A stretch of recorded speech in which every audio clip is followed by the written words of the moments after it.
All right, everybody. Welcome to our game here. Wait a second. All right, everyone. Welcome to the game between Team Acer and Gelas 5, a mixed team between Navi, Team Liquid players, and of course Gela herself, a real grill in the game.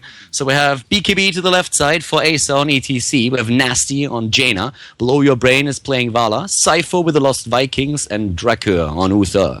To the right side of the map, once again, Cursed Hollow. We are having right now good old Shrimpy on his Tyrande, Splendor on Malfurion, Breeze is playing Diablo, Black Scorp on Sergeant Hammer, and Gela on Sylvanas. So, yeah, let's find out who's going to take it here. So far, oh god, we have a new Mr. Mysterious, Malfurion and Vala. Not picking their talents just yet. I thought we were done with that after Nurok played that, Blood Dragon played that last game. But apparently Splendor wants to be the new mysterious man in the lineup. Yeah, and we are actually seeing ETC running the scouting drone this time. Already placed one in the Death Brush in top lane, and one just in the a very good vision area just below the top lane, so you can basically see people coming from either bush. At the bottom lane, by the way, now we have Lost Vikings in the game. I mean, we mentioned it at the beginning already, but this is, of course, always kind of fun to observe. In general, just now we have for both of the heroes, as Tetcher already pointed out, we have 2 scouting drones here on the lineup. And it's really interesting that after the recent buff, this talent suddenly became so popular. It's really fun to see it on heroes that usually took Conjurer's Pursuit before that, but even ETC taking it, good power slide, face meld, and Shrimpy gets taken out, but they get the counter kill against Nasty. Yep, follow-up Lunar Flare from Tyrande just as she was going down, able to separate out Nasty and take her down. Blow Your Brain, backing up, taking a lot of damage.Zypho getting very heavily harassed here by Black Scorp. Yeah, Black Scorp, this time without a melee assassin. And yeah, he went for Sergeant Hammer. In this case, opposite, from melee to the character with the longest range in the game. Yeah, exactly. It's a bit weird, right? I mean, I was trying to wrap my head around that, and I was like, oops. Cypher already with... apparently a bit of a drop that we have here. Yep, we're just going to let Cypher get back in the game. And thank God the pause feature is back. Yeah. That was important. Black Scorp claiming he's really close to killing Baylog. I'm glad we can actually jump around the map. Yeah, Baylog's pretty low. Do we have any more food stories? People are getting hungrier, as far as I can tell. They're hungry even after the Gob story? Oh, dude, like, they were talking about sushi. Sushi is also so great, and in Korea, it's so damn cheap. You get those things that are kimbaps, which is kimbap is basically just like a roll of sushi, and it's so cheap. I always end up in countries where I enjoy the cheapest food that they have. I was in Thailand recently, right? So in Thailand, you have like all that seafood, all that really, really good stuff. And what I love is just like that fried rice with pineapple. I love that. And you have those, usually you get served that in half a pineapple. So they just have half a pineapple, they put the entire rice and everything else in there, and it adds a flavor to it. It's amazing. I love it. And it's the cheapest shit that you can buy there. And every day I went to the restaurant and I was like, okay, today I'm going to buy something else. Today I'm going to get seafood. Today I'm going to get something fancy. Today I'm going to get something more expensive. And when we were talking about more expensive in Thailand, and still not really expensive. So I was like looking at all that fancy stuff, and every day I ended up with that stupid pineapple, again, with the rice, with chicken, and with a couple of like cashew nuts and whatever they had in there. It's amazing. I love it. Like, that food is so good, and I always end up buying the cheap food in those countries because it's just so damn awesome. Yeah, fair enough. God, and now I'm hungry too. So I'm going to tell you a story of how I was completely, like you said, you were put off pizza a bit by that Pizza Hut. I'm going to tell you the story of how I was put off watermelons. Excuse me? In general. Okay, so I was in Egypt. Zypho is back, so I'll cover this quickly. Was in Egypt, went on a cruise, and we ended up on an island just off the coast of it. It was a cruise to the island. You eat a banquet there, and then you take the cruise straight back again. Okay. I had some watermelon at this banquet. It was an outside banquet. Apparently, because the watermelon had been outside, something happened to it. And I ended up with 6 days worth of illness with bright green puke. And my family refused, because at the time I was too young to leave me in the hotel room, and instead took me on what they wanted to do that day, which was to go out on a boat. I also get seasick.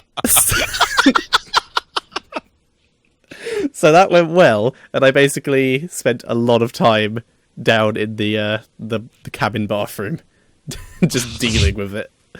But yeah, that's what I could not eat watermelon anymore. I just look at it and I'm like, okay, I can't deal with this. Yeah, I had that with vodka once, but not with water. Vodka? Oh, dude, like when I was 16, I had like a very infamous vodka incident.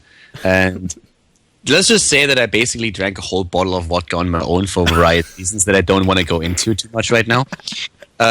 I remember clinging to the walls on my way home because I couldn't stand upright, so trying to balance myself against the walls, and I somehow managed to get home. And I went into my, well, I don't think anybody's interested in that story, and the game is continuing. So Black Scorp is about to kill one of the heroes at the top. It looks like Balog was actually able to escape, so the Vikings are actually going to survive this. Zypho just using the extra long range on that Eric to continue to kill off those minions at a safe distance away from Sergeant Hammer.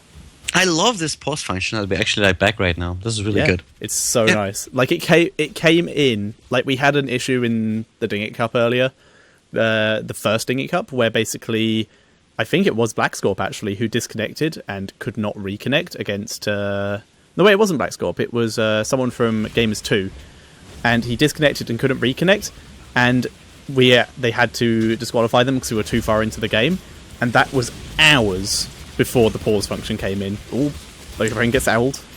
Yeah, he gets old and nearly dies. It was a close one, not there. But yeah, I mean, with the talents, actually, it's an interesting choice to also go for the Conjurer's Pursuit on Jaina. We don't see that all that often. Usually, it's really the trade talent that she takes on level 1. And in this case, it's Snowstorm also in level 4. I haven't seen that in quite some time. I personally actually like that a lot. So do I. I see it every now and again, this build. It is like the second Jaina build kind of thing, where you just take the Raiders and the Blizzard. It's almost impossible to get out of that second Blizzard, at least the first Blizzard wave, due to just how wide it is. And as you can see, it clears minion waves pretty effectively. I really like it. I mean, Arcane Intellect is great, but I really like that Blizzard talent there. I mean, we should still see Frostbitten on level 7. But yeah, for now, talents besides those are pretty much what you would expect. Sypho is once again dropping on his Vikings, and I guess we're going to see another pause, and there it is. All right, okay, so back to the story. All right, editing that. Yeah, so for various reasons, I basically drank an entire bottle of vodka on my own. Girls were involved. It was not my fault. So I managed to get home, and that was like a friend tried to bring me home, and I was like, no, I'm all right. And as I said, like I clung to the walls, and I really just walked at the wall because I could not stand on my own. I would have probably have crawled at that point, and I felt really bad.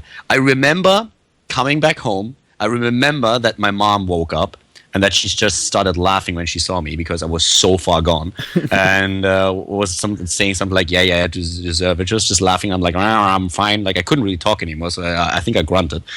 I remember going to the bathroom. I remember taking my contact lenses out, and I remember brushing my teeth. I was a good boy. I still am a good boy. And I went to bed. That's where my memory just completely cuts off. I don't remember waking up half an hour later, going back into the bathroom, puking my guts out for roughly an hour, up to the point where the noise was so loud that my mom and my sister both woke up, came into the bathroom. I was like lying in front of the toilet, and apparently in a way that the blood from my leg was completely cut off, so it looked like pretty dangerous. They nursed me through the night, and all of that I don't remember. So I remember the good part. I don't remember the bad part. They nursed me through the night. In the morning, my dad wakes me up and tells me that it's 11 o'clock in the morning and that he's going for a run right now and that I'm forced to come with him. And I'm like, what? And he's like, hey, if in good old German fashion, he's like, if you can drink, you can run. So like he starts laughing at me because I'm just basically dead. And at some point, he leaves the room and I'm just thinking to myself, well, he's not wrong. As I said, I am and was a good German boy.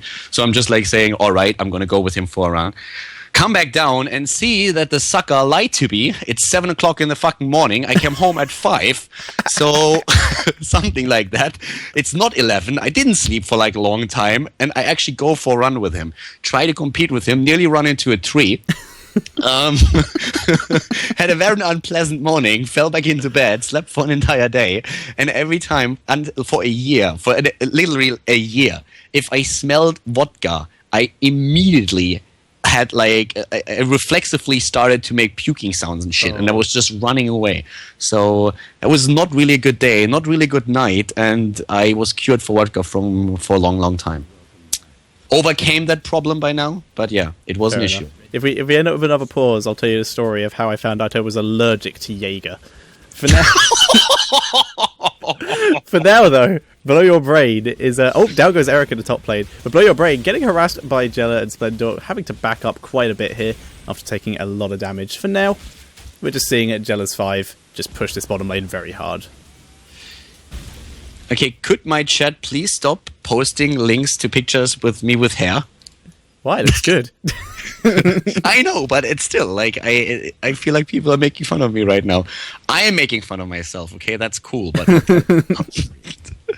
yeah, but I mean, we still have Acer, of course, is right now. I don't really want to call it struggling, but they have definitely a problem with those disconnects. That's disrupting the flow of their play. That's never really pleasant when you end up in that situation, and it shows a little bit. Their rhythm is just off at this point. Not by too much, but they're falling behind in experience, and they just need to make sure that whatever it is that Cypher is struggling with is going to be resolved, because they really need to make sure that they are going to win a couple of fights here to just make that level difference go away.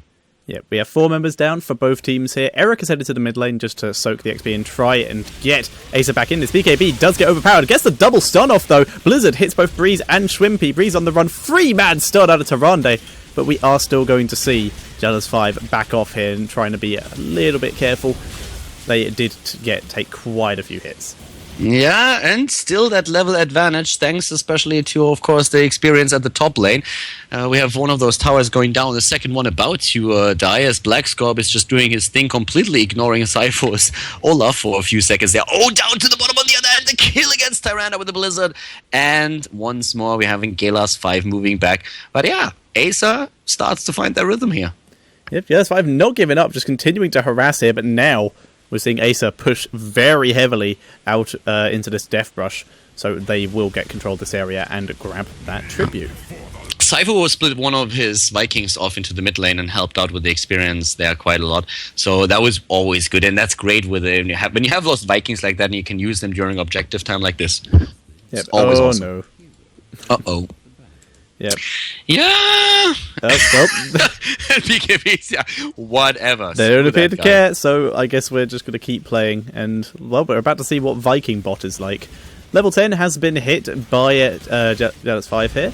And we see standard stuff out of pretty much everyone.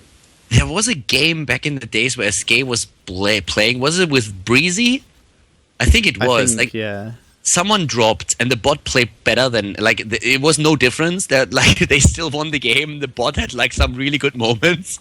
Well, there was the NA game a while back with Uthabot, where I can't remember who it was. It might have been Soldier. I'm not sure, but Uthabot is really good. Yeah, just disconnected, and then the person disconnected, and the bot immediately turned around and got a 4-man Divine Storm off. Yeah, those are the best moments when your team is going to tease you for the next week or so and saying, why do we even need you? Benched for bots. So could you leave the game 5 minutes in, please, every single game that we play? Yeah. Because, let's just face it, your late game just ain't that good. Alright, so level 10's been hit by Acer. We have 2 mysterious people over there, but we're almost definitely going to see the ship coming in from... oh no, it's a bot! We might not see the ship! But we do see the Raid of Vengeance coming in from Valor, the bot, just being mysterious. Yeah, the bot being mysterious. He's pulling a Blood Dragon on us here. He is, and it's the longbow, thank God. No, not thank God. I never saw the second ult. I have seen it. It was run by Vortex, I think 2 Go4s ago. Okay. He didn't die, so we didn't use it. Well, the longboat is there, so that's going to help them. I'm not sure what's going on with the Cypher, but so far we're having the boys down here at the bot lane, so starting to push with the boss up to the top lane. We see the boss moving in for Gelas 5. And Gelas 5, it's a little bit like Ocean's 11, isn't it? The entire time, I'm like, yeah, Clooney, come in here. Which one of the group would be Clooney? Drakir having to Divine Shield himself. Breeze with some great body blocks, but not able So to Gela outlast. as Catherine Zeta-Jones? Does that work? Not really the same hair color. Yeah, why not? Yeah, but she's still the closest. Yeah. So which one's George Clooney? George Clooney? I, yeah, I would probably maybe Splendor or Breeze, one of the two. Probably Breeze. Who's Black Scorp though? Ooh. I don't know. I'm trying to remember who else was in that film. Whoa, Oh, dude. Zypho's back. Okay. Saved by the Zypho. Ah. Distraction. Thank you, Zypho. Yeah, who's going to be Brad Pitt? Oh, Is that going to be Black Scorp? I think that's Black Scorp. That's Black Scorp. Zypho, we're seeing Olaf taking a bit of damage. He's on the run. Breeze, not going to let him get away. There's the overpower. There's the jump. No Norse Force yet, though. And down he goes. I'm not sure if Black Scorp is really... I don't want to give him... that much credit. No, that would be... Just would be taking it too much, I think. Fair God, enough. what's the name of the other guy? Like, I always forget it. Like, it's so obvious because he's actually like one of the actors that I really like quite a lot, who played in... I forgot the name of the movie too. Awesome. Okay, we're not going to get anywhere here with that. I'm super Matt bad Damon. at back to Matt names. Damon. He's more like Matt Damon. Like Matt Damon in that movie, you know, the little bit geeky kid. That's Black Scorp. That's how I envision Black Scorp. If when he's not playing on Zeratul, when he's playing Zeratul, I give him Brad Pitt. That's fine. Fair enough. And it's Zypho just taking a lot of damage. There's the stage dive from BKB. Does stop Shrimpy channeling, but now BKB completely separated from his team. Drakia gets stunned.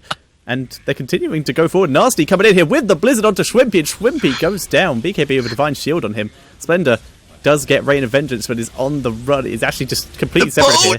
The boat does so much damage. Came back in time for the boat. Gela moving away. Well, it's a kill for a kill right now, but that tribute is still up for grabs, and this is the curse tribute. Ships down. There's two Vikings that are super low, but they're sending Olaf back in. He's not done yet. They've lost their tank, so Olaf's going to have to fill. Drakir going for the channel here. Black Scorp and Splendor and Gela not done with this. We're seeing the Haunting Wave come out forward to Denial Hill. Black Scorp using his boost, and he manages to get away from Beacon. He baits him in. What a kill. What was that? That was super bait. Splendor, such a master beta. I mean, getting ETC to power slide in that situation. Dracula goes down now too, and with Diablo being back, there's very little that you can do. Blow your brain, gets his brains blown out, and yep, Vala is dead, and the curse upon Team Acer. And there goes Zypho. Rage quits. To be absolutely honest with you, the moment where I just lost my shit was when you have that situation where ETC, you know, this manly character is saying like, all right, time for some action, jumps in, and then it's like, oh shit, nobody's there, and tries to run away once that he arrives in the fight. That's exactly what we saw BKB doing, going in deep, and then he's like, where's everybody? Oops, I probably should get out of here. Such good bait by Black Scorp though, popping his boost on the way in, and then just immediately retreating and just baiting BKB so hard. Yeah. Well. Yeah, with the curse and also Black Scorp on his tank with the max range, they can't go straight for that keep. Oh, but BKB is moving in. The Starfall is good, and even with that Blizzard, they can't really push them back for long enough. It's actually, in terms of kills, like pretty even still. 5 versus 4, and it's time for the Viking bot to shine. Come on. Yeah, Viking bot has now grouped up with the team. There's the stage dive. This should be the chase, but what the Vikings doing? Okay, that happened. Yeah, Nasty with a really nice lamb there. Yeah, the Vikings are pretty noob on that hero, I want to say. No splitting, I'm no not nothing. sure what they're doing. They're just sort of standing still. They're out now. Group cuddling. It's group hug. They went for the huddle there. Alright guys, we're in the middle of the fight, but we need a team meeting. Alright guys, let's go for the huddle. What's our next step? And Olaf is like, I think we should run away. Belog agrees, and Eric is just like, alright, if you guys want to run away, let's just run away. No, Eric's like, we could win this fight, guys. We should probably do that first before anything else, because that's what's happening around us. Oh, I love them. Oh, and the talent picked immediately. Large and charge instead of the Norse Force. It is a stun. So this could be the turnaround that they were waiting for. I've actually seen this picked. Yeah. I pick it now and again, but its Norse Force is so good. Yeah, but still in this case, like, just you wait and see. If Cypher is not coming back and trying to take over, Viking bot is going to show us how it's done. Yeah, absolutely. Mark my words. I'm pretty sure that's how it works. The longer the bot stays in the game, the better it gets. Well, Gelas 5 is starting to do pretty well here. They have a keep down up to the top lane. Of course, a bit of pushing power. And they're charging in again. The heroics are not up for them yet, though. And we have most of the heroics ready for the opponent's team. Longboat, Rain of Vengeance, the Divine Shield. So it's going to be tricky for Gelas boys to do anything here. Yeah, and you pointed that out as made me realise that my heroic timers aren't working, but that's good to know. Olaf immediately walking into the boss there and getting himself rooted by Malfurion on the way out. Still no deaths, but Breeze is looking to change that. There's the Wailing Arrow onto BKB, but he's able to just dash his way out. There's the Divine Shield, and he will be able to escape. The Vikings will get their being denied. Nasty gets rooted. He's separated out. He will go down. We're seeing Valor run away. Black Sculpt's giving chase, and there's the Napalm kill. Yeah, really nice kill there. And I mean, at this point, it's really, really tricky for Acer to win any fight against the Hammer when it's just over such a long time, just because he can poke so great with the Napalm. Yeah. BKB apparently not too happy about that drop, and of course he knows the game is over, leaves the game immediately. Cypher disconnected, so they were playing a 4 versus 5, and they just realized they can't do anything. Breeze apologized for the disconnect, Gela as well, but I mean, there's nothing that they can do. It's not their fault. It just happens. It's unfortunate, but what can you do? Acer is out, and Gelas 5 advance. Indeed, and do they have an opponent yet? I'm just going to tab out and refresh quickly.